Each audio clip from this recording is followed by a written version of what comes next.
YouTube channel पुण्यार्कृति के सभी दर्शकों को कमलेश पुण्यार का सादर अभिनंदन।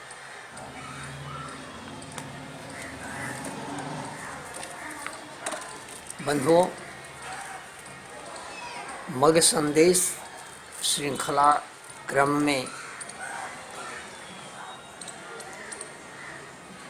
पहली श्रृंखला में इसकी भूमिका पर कुछ चर्चा हो चुकी है। उसी प्रसंग को हम अब आगे बढ़ाना चाहते हैं आज के इस प्रसंग में।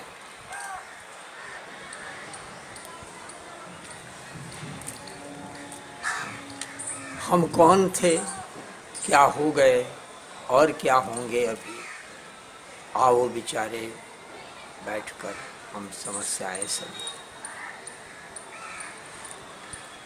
ये पंक्तियां बहुत पुरानी हैं, काफी पहले इस पर कई बार मैत्रेयी गुप्त ने अपनी पुस्तक भारत भारती में चर्चा की। मैं इन पंक्तियों के साथ ही अपनी व्यथा कथा भी प्रारंभ करता हूँ। विभिन्न पुराणों के माध्यम से जहाँ तक मुझे ज्ञात है, हमारा अतीत बहुत ही उज्जवल रहा है, निस्संदेह, इसमें कोई दो मत नहीं। बहुत ही उज्जवल हमारा अतीत रहा है। हमारी उज्ज्वलता की साक्षी में वेदोपनिषद पुराण आदि भरे पड़े हैं। जिन्हें संदेह हो उन्हें उन मूल ग्रंथों का अवलोकन करना चाहिए। भविष्य पुराण और सांब पुराण में सर्वाधिक चर्चा है हम शाकद्वीपीय ब्राह्मणों के विषय में। श्रीमद् भागवत पुराण, स्कंद पुराण, देवी भागवत वगैरह में भी छिटपुट चर्चाएं मिलती हैं।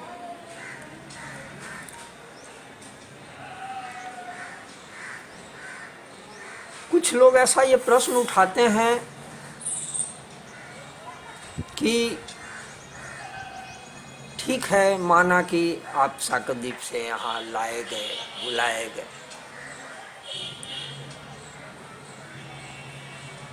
सूर्य प्रतिमा की स्थापना के लिए,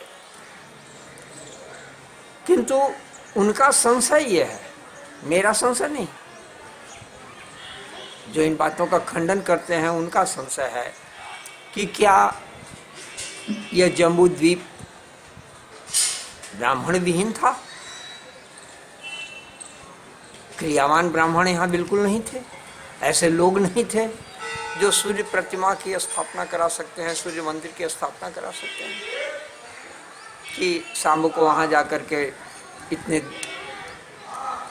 दूर से आप लोग को लाना पड़ा। तो इन बातों को कहने के लिए इतिहास के कुछ पन्ने पलटने की आवश्यकता प्रतीत हो रही है।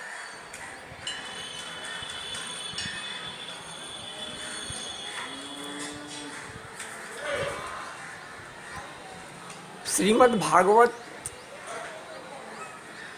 पुराण के 12 स्कंध के 9वें अध्याय में एक बड़ी रोचक कथा है।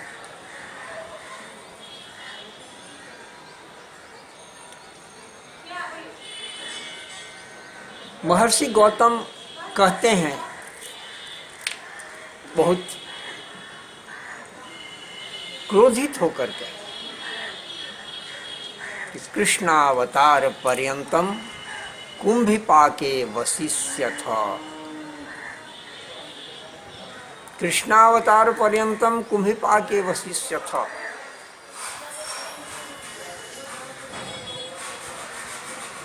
ये वही गौतम हैं, अहिल्या वाले, अहिल्यापति गौतम, जिनके साथ देवताओं ने छल किया था उनकी पत्नी के साथ, उससे उन्होंने अनजाने में अहिल्या को शापित किया था, जिसका श्री राम ने उद्धार किया। उसी क्रम में ये कहते हैं कि न मे वाक्यम वृषाभ हुयाद दिति जानीथ सर्वदा, न मे वाक्यम वृषाभ हुयाद दिति जानीथ सर्वदा।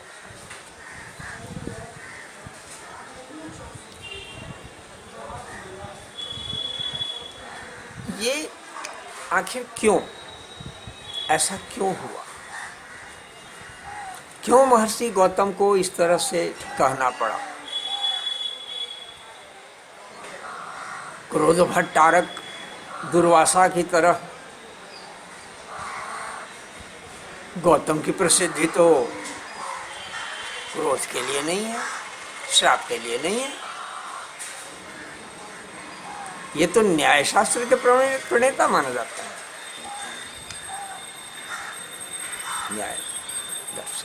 न्याय दर्शन के प्रणेता श्री गौतम।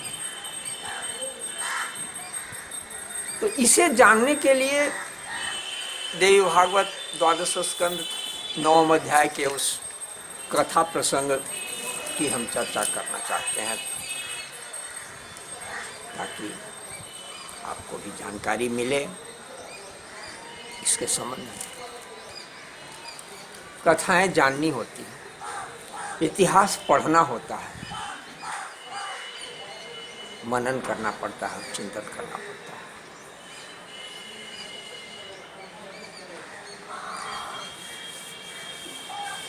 छल प्रपंच कमोवेश हर युग में होते आया है। आज कलिकाल है, छल प्रपंच का बाहुल्य है, भ्रष्टाचार का बाहुल्य है। किंतु ऐसा नहीं है कि अन्य युगों में ये नहीं होता था। पुराणों का अध्येता इन बातों को भली भांति जानते हैं।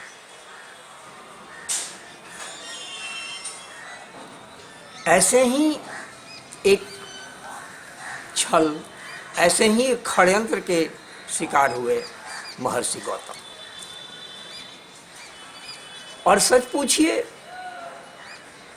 तो यहीं से मगागमन की पृष्ठभूमि तैयार हो रही है। मगागमन, मगों के आगमन की पृष्ठभूमि तैयार हो रही है इस कथा प्रसंग से, इस षड्यंत्र प्रसंग से, इस छल प्रसंग से। प्रसंगवश यहाँ एक बात और स्पष्ट कर दूं कि सृष्टि में जो कुछ भी हो रहा है, जो कुछ भी दिख रहा है, जो कुछ भी होने वाला है, जो कुछ भी हो चुका, ये सब कुछ स्क्रिप्टेड है, सुनियोजित है।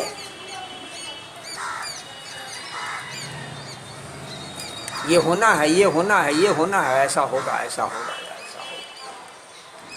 या कहें कि ज्ञात है। अगर सुनियोजित मानने में अभी आधुनिक तर्क बुद्धि को कुछ आपत्ति हो रही हो तो इतना मान लेना उचित होगा, जरूरी है कि ज्ञात है। हमें ज्ञात नहीं, आपको ज्ञात नहीं, लेकिन ज्ञात है हमारे ऋषि महर्षियों को, वो त्रिकालदर्शियों को जानकारियां हैं कि कब क्या होना है। इसलिए बहुत अन्यमनस्क भाव से अपने कर्तव्य में, अपने कर्म में लगे रहते हैं लोग।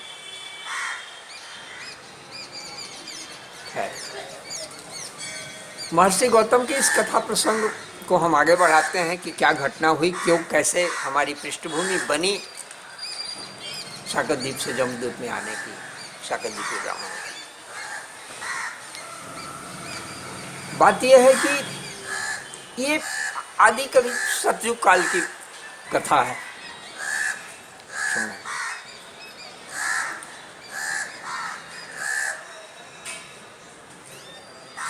किंचित कारणों से भारी अकाल पड़ा अकाल में चारों तरफ त्राही त्राही मच गई, कहीं जल स्रोत नहीं, और जब जल ही नहीं तो फिर जीवन पर तो विपत्ति आ ही जाएगी। खाना पीना रहना सारी समस्या खड़ी हो गई। किंतु अपवाद स्वरूप एक ऐसी जगह थी, भूलोक की मैं बात कर रहा हूँ, जम्बूद्वीप की बात कर रहा हूँ, वहीं महर्षि गौतम का आश्रम जहाँ था। एक ऐसी जगह थी महर्षि गौतम का वो आश्रम, जहाँ सिर्फ आश्रम ही नहीं बल्कि आश्रम के आसपास भी काफी दूरी तक हरियाली थी, जल की स्थिति थी। वहां एक इस तरह का अक्षय जल भंडार कुंड एक था। जानकारी मिलने पर राजा वहां पहुंचते हैं और महर्षि से निवेदन करते हैं कि आप अपने आश्रम के आसपास लोगों को गुजर बसर करने की अनुमति दें, यहाँ से लोग जल ले सके, जीवन संचालित हो सके। ऋषि तो लोक कल्याणार्थी हुआ ही करते हैं, जिसमें लोक कल्याण की भावना नहीं है उसे हम भला ऋषि कैसे कहेंगे। ऋषि ने सहज स्वीकार किया राजा की बात को, और धीरे धीरे लोग आकर के वहाँ पर आसपास तात्कालिक रहने की व्यवस्था बना करके और वहाँ से जल ढो करके पीने खाने के लिए लोग जो है आसपास भी लोग ले जाने लगे। समय काफी बीत गया। सामान्य ढंग से लोगों का जीवन चलने लगा। जल की पूर्ति हो गई तो जल पर्याप्त जल है तो आसपास बाकी चीजें भी उपलब्ध होने लगी, उत्पादन का कार्य भी होने लगा। लेकिन देखिए मानव स्वभाव बड़ा विचित्र है। हम जब कभी किसी को शरण दे देते हैं, उस पर दया करके कृपा करके, तो कालांतर में प्रायः ऐसा देखा जाता है कि हमारी कृपा का वो अनुग्रहित न हो करके, एहसान मंद न हो करके, वो विपरीत विचारों से ग्रस्त हो जाता है। ईर्ष्या, लोभ, मोह इत्यादि इत्यादि जो मनुष्य के जो सहज दुर्गुण हैं हावी होने लगते हैं।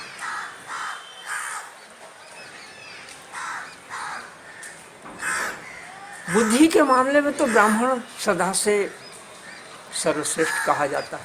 बुद्धिजीवी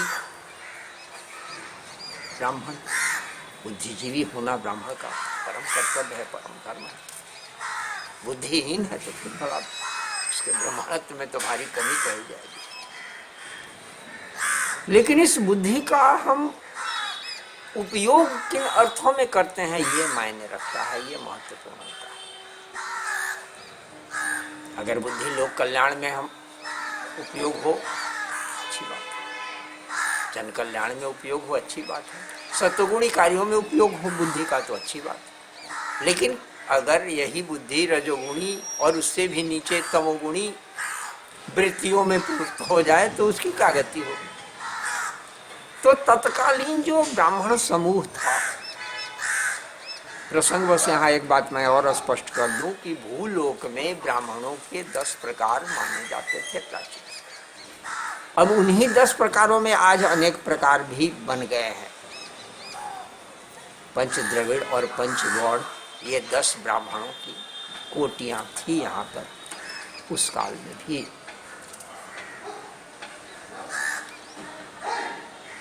शाकदीपियों की बात नहीं थी जिस समय की ये बात कही जा रही है, जिस समय का ये प्रसंग है।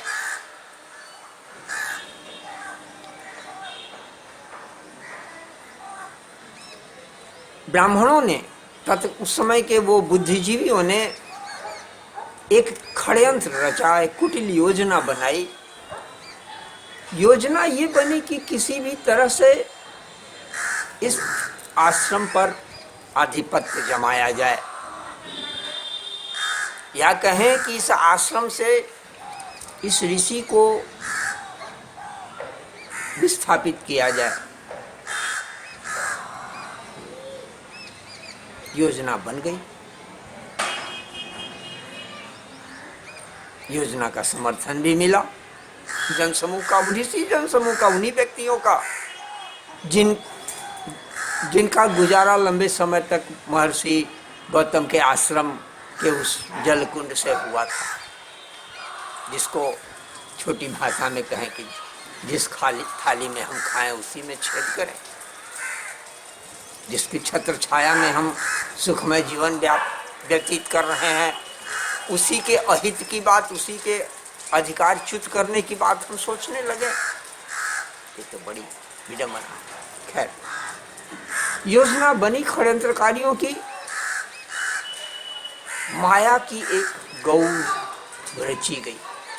माया से, माया भी चाहे वो दैवी माया हो या दैत्य माया हो, राक्षसी माया हो, तांत्रिक माया हो, माया के द्वारा, माया में ये शक्ति है कि तात्कालिक कुछ काल के लिए किसी चीज की रचना की जा सकती है। भले वो माया पूर्ण रूप से अस्थाई नहीं होती है। माया की एक तात्कालिक गौ की रचना हुई। जो भी ऋषि, वो ब्राह्मण समूह था, षड्यंत्रकारी लोग थे, वो आसपास, आश्रम के आसपास झाड़ियों में साक्ष्य के रूप में छिप गए, झाड़ियों में। और एक मरियम सी बिल्कुल गाय की स्थिति, गाय ऋषि के आश्रम, वही माया से रचित जो गौ थी, वो ऋषि के आश्रम में प्रवेश की। आश्रम में ही बाहर में बैठे, आश्रम परिसर में ही ऋषि अपने जप पूजन में लगे हुए थे। गौ अंदर प्रवेश करके आसपास के फूल पौधों को नष्ट करने लगी।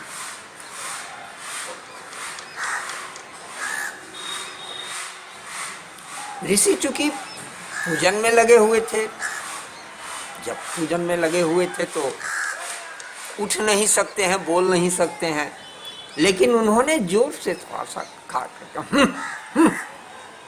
ऐसे कोई पशु पास में आया, किसी को हम ऐसा करके हटाते हैं कि चेष्टा करते हैं ना, तो ऋषि ने केवल वो जोर से हुंकार भरी। और ये तो सारी चीजें सुनियोजित थी, षड्यंत्रकारियों तो की योजना थी।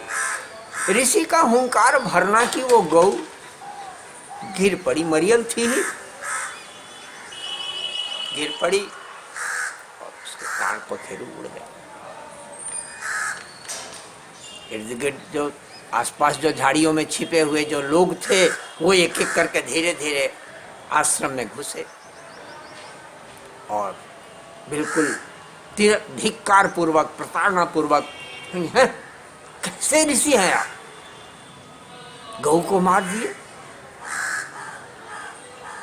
मार दिए मतलब भले ये दंड प्रहार नहीं किया उन्होंने, लेकिन उनके हुंकार से गौ गिरी और मरी। तो ब्राह्मणों ने ये सिद्ध किया कि आपके हुंकार ही इसके मृत्यु का कारण बना, तो तदनुसार, तो आप तो खुद न्याय शास्त्री हैं, तदनुसार तो भाई दंड के भागी हुए, आपको भी गोहत्या लगी।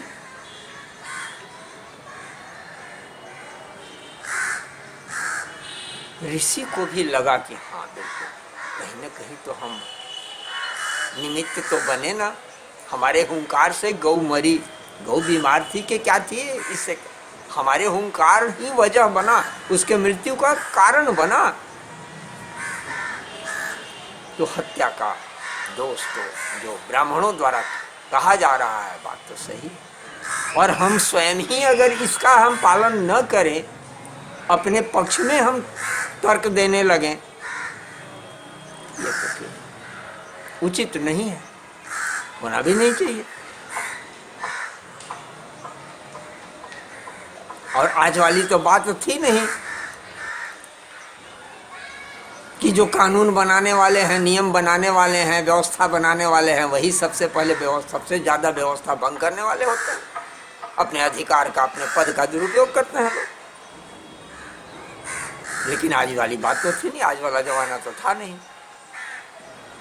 ऋषि ने स्वयं अपनी गलती स्वीकार की और हाथ जोड़ करके उन्हें विप्रों से ही निवेदन किया कि तब आप लोग का ही आदेश। अब षड्यंत्र अब तो माया सारी चीजें है ना, ढोंग ढकोसला। अब वो लोग ही अब तुरंत अपना ढंग बदल दिए, नाटकीयता और बहाना। तो अब हम आप इसका निर्णय करें कैसे क्या होगा। लेकिन आप लोग निर्णय सुना दीजिए। मैं अपने अपराध के लिए सजा अपने लिए मैं कैसे निश्चित करूं। आप लोग जो कहिए, आपका जो आदेश हो। तो तत्कालीन ब्राह्मणों ने, जिनका ये षड्यंत्र था, षड्यंत्रकारियों ने कहा कि भाई गोहत्या के प्रायश्चित के लिए तो सीधे अभी भी प्रचलित है।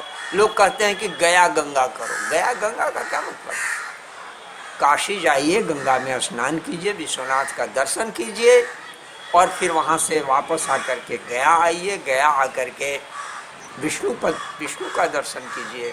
फल्गु स्नान हो सके, फल्गु में जल है तो फल्गु में स्नान कीजिए, विष्णु का दर्शन कीजिए, कुछ प्रायश्चित दान कीजिए, पिंडदान वगैरह कीजिए। ये सारी चीज गया गंगा प्रचलन जो है गोहत्या के निवारण का।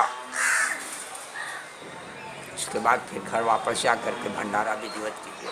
सारी गया गंगा का बृहत कर्मकांड, गया गंगा कीजिए। और ये करने के लिए देशाटन गुजरात जाने के लिए अब कहा कि भिक्षाटन कीजिए।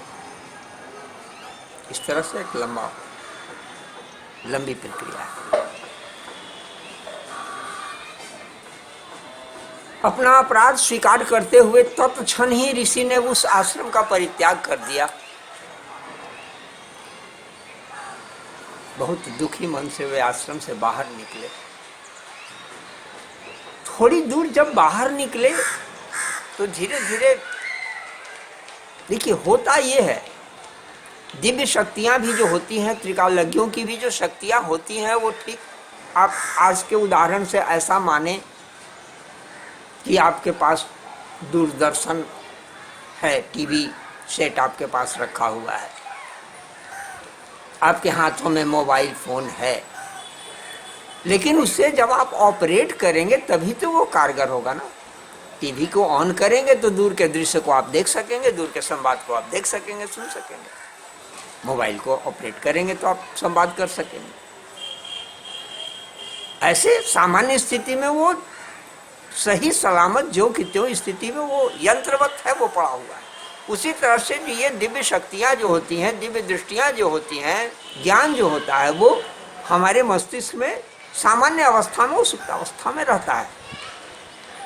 लेकिन जब हम चेष्टा से सचेष्ट होकर के हम ध्यान लगाते हैं, समझने की चेष्टा करते हैं, सोचने की चेष्टा करते हैं, तो वो चीजें स्पष्ट होने लगती हैं। अब तक जो घटना जो घटी, जो बातें हुई, ऋषि को धिक्कारना लोगों के द्वारा, उन्हें अपना भूल स्वीकार करना, प्रायश्चित के लिए आश्रम से बाहर निकलना वगैरह, ये सारी चीजें सामान्य सहज मानवीय रूप में चीजें हुई। लेकिन जब वो आश्रम से दूर निकले, थोड़ा सा आगे बढ़े, तो अचानक बैठे तो वो एकाग्रचित हुए, सोचने लगे, तो सारी चीजें स्पष्ट हो गई। क्या रे, ये क्या, ये तो एक बहुत बड़ी कुटिल योजना, षड्यंत्र के हम शिकार बने हैं। तो वापस आए और उसी समय ये क्रोधावेश में कृष्णावतार पर्यंतम, अभी जो मैंने श्लोक कहा, कृष्णावतार पर्यंतम कुविपाके वशिष्यत, यानी कि कृष्णावतार पर्यंत तुम ब्राह्मणों की, तुम षड्यंत्रकारियों की स्थिति कुंभिपाक नामक नरक में होगी। और इसके बाद भी तुम जन्म लोगे, आओगे इस भूलोक पर, तो ब्राह्मण शरीर में ही रहोगे, लेकिन तेजहीन, क्रियाहीन, वेदहीन, शास्त्रहीन होकर के रहोगे।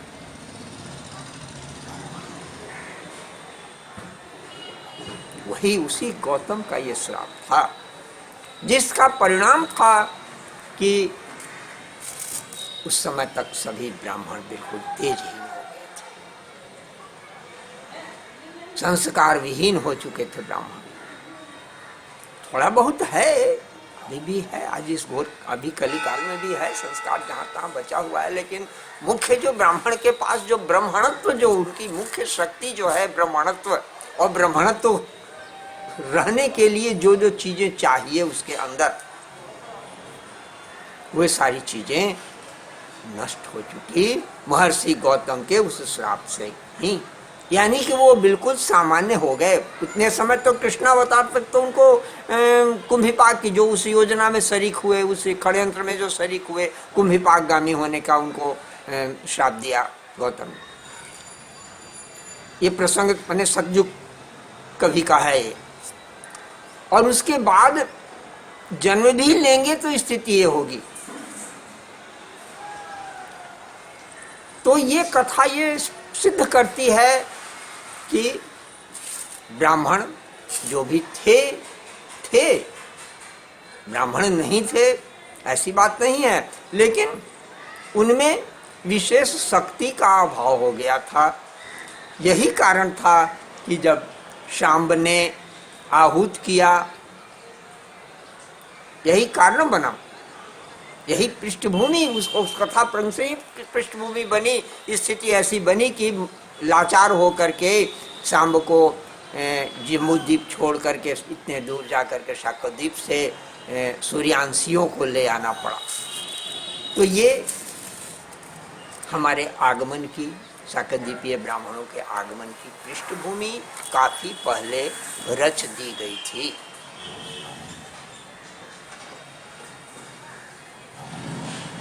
इस पृष्ठभूमि